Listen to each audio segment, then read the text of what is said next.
mal, mais c'est ok.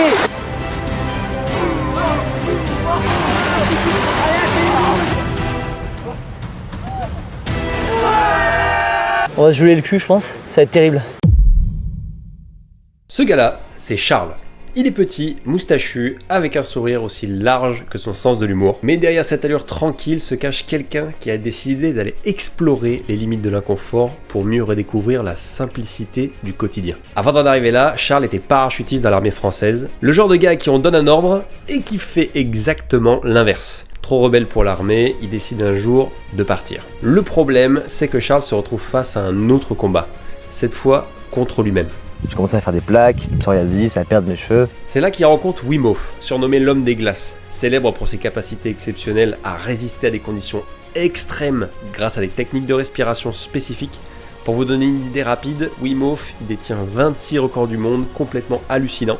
Il est monté à plus de 7000 mètres sur l'Everest en short et pieds nus. Il a couru un marathon dans le désert de Namibie sans boire une goutte d'eau et il a passé plus de 2 heures entièrement immergé dans la glace sans que sa température corporelle ne bouge d'un seul degré. Charles va tester la méthode Wim Hof pour son eczéma et ça marche. Bluffé, il va décider de devenir instructeur de la méthode Wim Hof directement avec Wim Hof lui-même, histoire de transmettre ce qu'il a appris. Mais il va pas s'arrêter là, il va continuer son exploration en allant se former avec les Sacred Son, un groupe qui aide les hommes à se reconnecter à eux-mêmes, à redonner du sens à leur vie à travers des rites modernes et authentiques. Charles va décider de lancer ses propres stages qu'il appelle simplement les stages inconfortables. Pour lui, tout est clair, notre confort quotidien nous rend paresseux, mous et sans énergie. On oublie trop vite la valeur des choses simples. Son objectif, c'est de nous pousser hors de notre zone de confort pour réapprendre à apprécier ce qu'on a déjà. Et il est incroyablement bon pour ça, il a un don. En moins de 24 heures, il transforme un groupe de parfaits inconnus en une tribu soudée prête à se dépasser ensemble. Alors pourquoi est-ce que je fais tout ça ? Pourquoi est-ce que je vais quitter le confort de ma vie parisienne pour aller faire 4 jours de stage inconfortable ? Mon objectif dans la vie, c'est de devenir la meilleure version de moi-même. Une version plus sage, plus forte, plus résistante aux challenges que la vie va m'envoyer. Et je sais qu'il n'y a qu'une seule manière d'y parvenir, et bien c'est en sortant de sa zone de confort. Et ces derniers temps, j'ai trop travaillé, je suis resté trop longtemps devant l'ordinateur, je suis resté trop longtemps dans mon appartement, j'ai perdu le goût des choses simples et je sais que la magie apparaît lorsqu'on sort de cette fameuse zone de confort et je sais que Charles va pouvoir m'aider à en sortir. Alors je vous emmène avec moi dans ces 4 jours de stage inconfortable.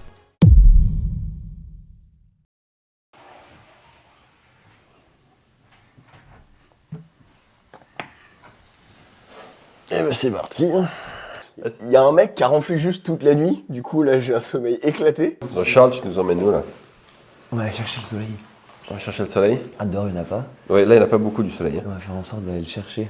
Voici donc la première mission du stage inconfortable qui peut paraître très simple, aller marcher, mais il y a un petit truc en plus. On a interdiction de parler et d'utiliser une lumière. On est donc dans la forêt, c'est la nuit, on ne peut pas parler à son voisin. On n'a pas d'autre choix que d'écouter ce qui se passe autour de nous.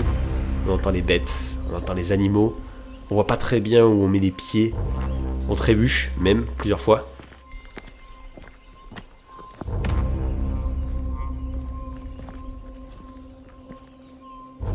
Et on continue comme ça jusqu'à ce que le jour se lève.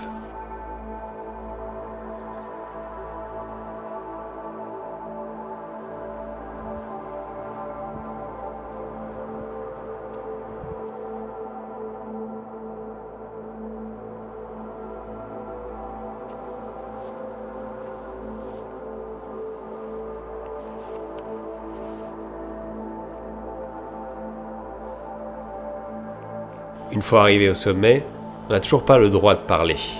On regarde donc l'horizon, on regarde le jour se lever, et on médite. On médite sur soi-même, les pensées fusent. À ce moment-là, j'essaie de me rappeler, c'est quand la dernière fois que j'ai passé un moment comme celui-là, dans le plus grand silence.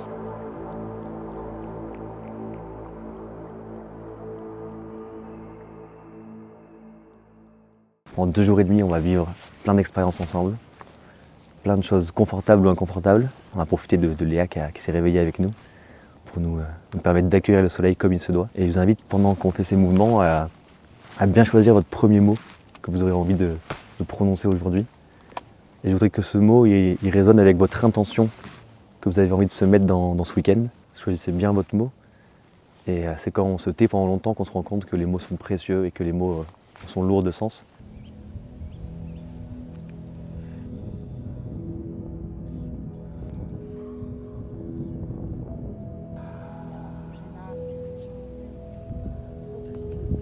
Après avoir pris un peu de temps pour retomber en enfance, il est temps de rentrer à la maison, mais avec encore une petite particularité, l'idée c'est de rentrer pieds nus dans la forêt.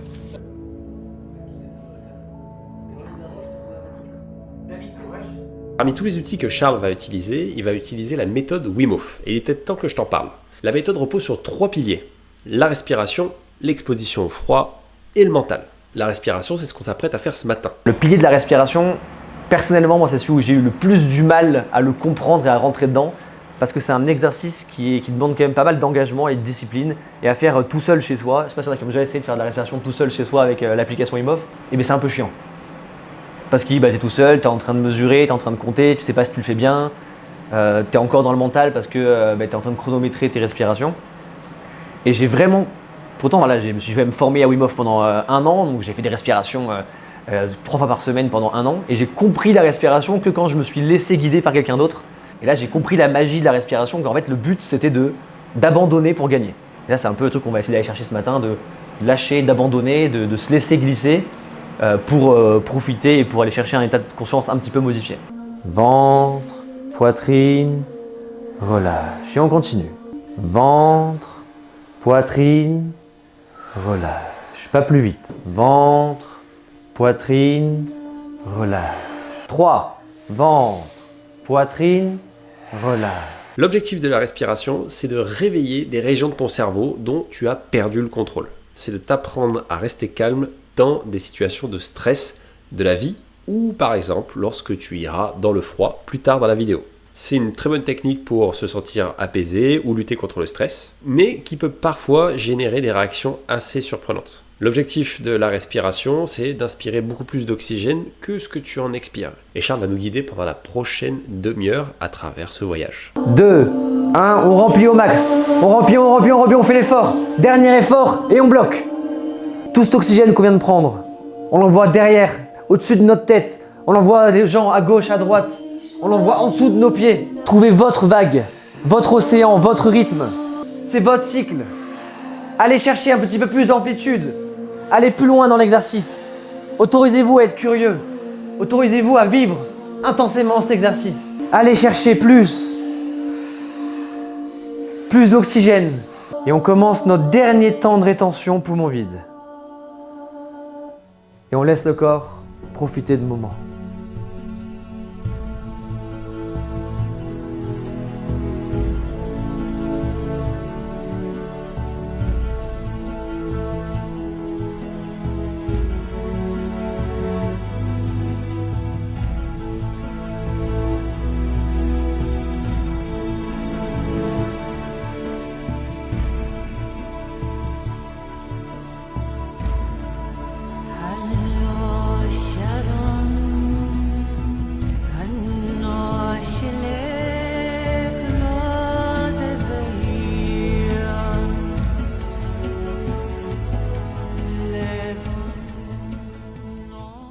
Mais hors de question de s'endormir après cette respiration très agréable, parce que maintenant il faut passer à la suite de l'histoire, qui est le premier bain froid du stage.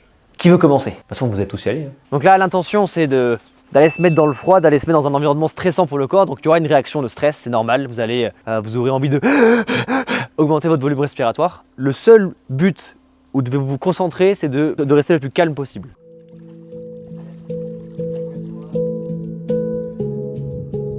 Peut-être t'adosser au bout de la piscine. Là, parfait. Chaleur dans ton corps. La chaleur, elle peut venir des cuisses, du ventre.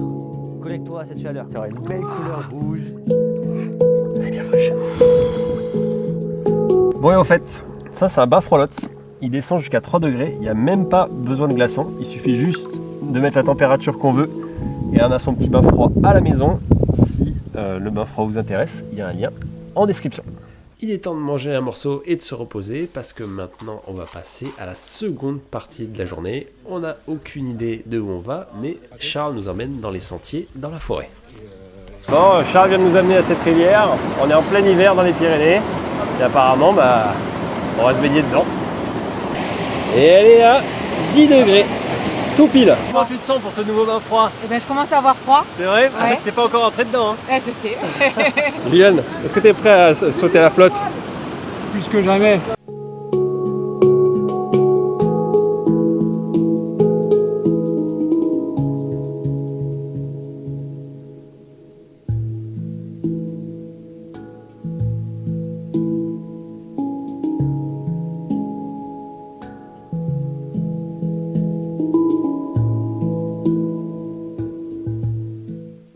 Bon, Max, qu'est-ce que t'en penses? Qu'est-ce qu'on peut venir chercher quand on vient dans un stage comme ça? Pour moi, les stages comme ça, c'est apprendre à aller explorer ses limites pour s'y soustraire un peu, se rendre compte que tes limites, elles sont pas où elles sont plus loin, reconnecter avec toi-même, la nature, les autres aussi. On perd beaucoup ce côté de partage et on est très individuel en France, notamment, tu vois, très individualiste. Toi, t'as une intention pour ce stage? Ouais, moi, c'était d'être vraiment dans le moment présent, parce que j'organise aussi des stages, parce que je suis beaucoup sur les réseaux, et en fait, il y a peu de moments où je m'accorde vraiment, tu sais, de l'inconfort, mais pour moi, juste pour ma gueule, tu vois. Après l'effort, le réconfort, il est temps d'entrer au gîte où nous attend un bon sauna histoire de se réchauffer après tous ces bains froids, ou c'est peut-être encore l'occasion d'en faire un dernier pour terminer cette journée en beauté.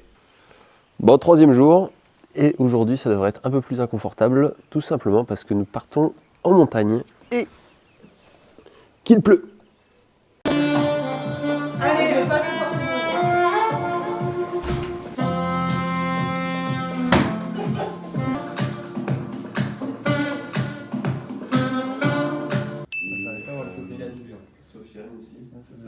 Pour cette journée, Adrien vient d'arriver, qui est guide de montagne, et on dirait que c'est lui qui va nous guider pour cette journée. Bon, Charles, c'est quoi le plan là, de la journée? Bah, on va se baigner à poil. Ça, c'est pas mal ça. Le plan, c'est de laisser son destin entre les mains d'un guide de montagne qui va nous présenter sa vallée. Et pourquoi on a des bûches dans le sac? Ah bon, ça on verra après. Sophie, à ton avis, qu'est-ce qui nous attend? Rien de bien là, du froid. Ouais, si tu devais parier. Ouais, je parie du froid, un lac gelé. On va se geler le cul, je pense. Ouais. Ça va être terrible. Il y a quoi dans ton sac? Il y a quoi dans mon sac? Il y a une grosse bûche. Vous voulez voir la grosse bûche? La grosse bûche. On trimballe du petit bois, et le petit bois en forêt. Il y a un sandwich aussi, faut pas abuser. C'est du bon gros petit bois. Putain, ça c'est du frost. Même si on dirait pas jusqu'à maintenant, mais on est quand même dans les Pyrénées au mois de février. Et vu que là, on est à peu près à 1400 mètres d'altitude, eh bien, le froid commence à vraiment se faire sentir. Il fait moins de degrés, le brouillard et le mauvais temps commencent à se lever. Charles, Ouais. apprends-moi un truc s'il te plaît. Oui. La plus grande leçon que t'as apprise? Bon, c'est compliqué de venir faire ça à froid comme ça. La Vas-y. plus grande leçon, c'est expérimenter. Plus tu essayes des trucs, plus tu sais ce que t'aimes et ce que t'aimes pas, et plus tu peux prendre des décisions facilement. Voilà. Avec ça, on peut répondre à toutes les questions de l'univers.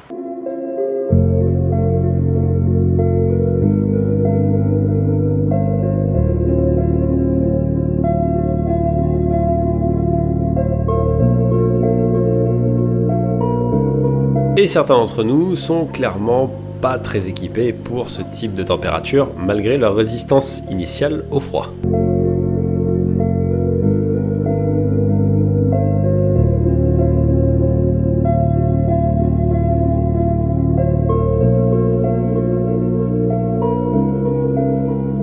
On approche d'un ruisseau et Charles en profite pour nous parler de son nouvel exercice. Et vous verrez, il y a un petit effet intéressant qui va se passer, c'est que dans un premier temps on aura de la vasoconstriction. Donc nos mains vont, on va plus sentir nos mains. Après notre corps va se rendre compte que la seule urgence est dans les mains et ça va réouvrir vos canaux et vous allez sentir vos veines s'ouvrir dans vos mains. C'est douloureux à l'aller et au retour. Je pense que ça va être intéressant quand tu vas ressortir les mains, de sentir les mains qui se réchauffent. Ok, let's go. Il faut bien respirer, être bien calme. Et ça fait mal mais c'est ok.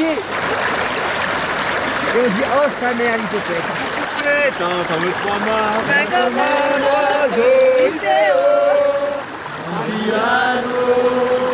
Divine 400 euros.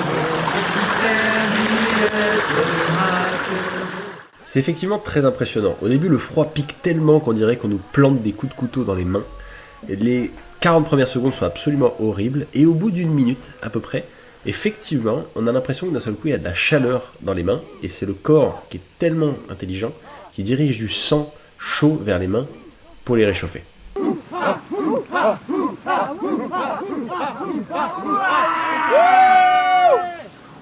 On va finalement rejoindre la cabane, on va commencer à faire un bon feu avec le bois qu'on a ramené jusqu'en haut. On va profiter pour manger un morceau, on va commencer à se détendre, on va commencer à rigoler un peu entre nous. Mais au fond de nous, l'inquiétude commence à s'installer parce qu'on sait très bien qu'il reste encore une épreuve à affronter, certainement la plus dure de tout le séjour. Et alors qu'on marche déjà depuis plusieurs heures et qu'on a déjà tous bien froid, on n'imagine pas un seul instant, aucun d'entre nous, qu'on va faire ce qui s'apprête à arriver. Sofiane, est-ce que t'es chaud patate pour aller dans le froid là? Non, je suis chaud pour aller dans le feu là, mais pas dans le froid. La mission est ça.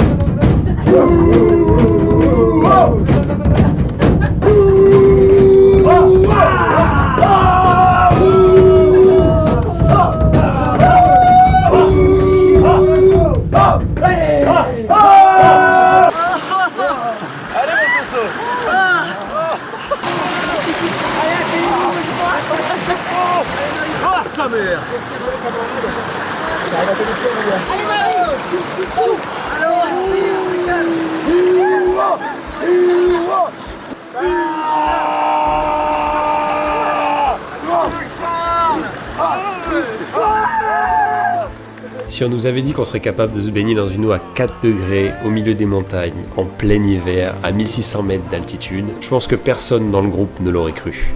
Et pourtant, c'est ce qu'on vient de réussir à faire, et on a réussi à le faire ensemble. On vient tous de se baigner dans cette rivière, c'est le 3e jour de stage. Il y en a déjà ici qui ont vraiment brisé leur barrière mentale. Des personnes qui se disaient qu'ils étaient frileux, des personnes qui sont anxieux. Il y a des personnes qui viennent ici pour briser leur barrière mentale. Il y en a qui viennent sans trop savoir pourquoi. Il y en a qui viennent pour sortir de leur zone de confort. Il y en a qui viennent pour avoir moins d'anxiété. Il y en a qui viennent chercher une nouvelle vie. On a tous des raisons différentes. La magie de ce moment, c'est que Charles arrive à créer un esprit de groupe qui fait que même si c'est que le 3e jour qu'on se connaît, on réagit, on fait des blagues, on s'entend comme si jamais on était un groupe de potes et qu'on se connaissait depuis des années. C'est ça qui est incroyable. On se retrouve soudés, au milieu de rien, de la nature, au milieu des Alpes, dans la neige, avec des compagnons que pourtant on connaît depuis si peu de temps, mais à qui on se livre comme si c'était nos meilleurs amis. C'est vraiment particulier comme sensation parce que c'est comme si les réponses aux questions qu'on se posait étaient cachées dans la brume de la forêt derrière ou dans cette cabane avec ce petit feu de bois. C'est une ambiance quasi mystique et pourtant très agréable. Je frissonne depuis tout à l'heure et pourtant j'ai pas froid. Il est temps de faire demi-tour et de rentrer à la maison et bien entendu, la meilleure manière de terminer une journée où on s'est exposé au froid, c'est de se faire un petit sauna.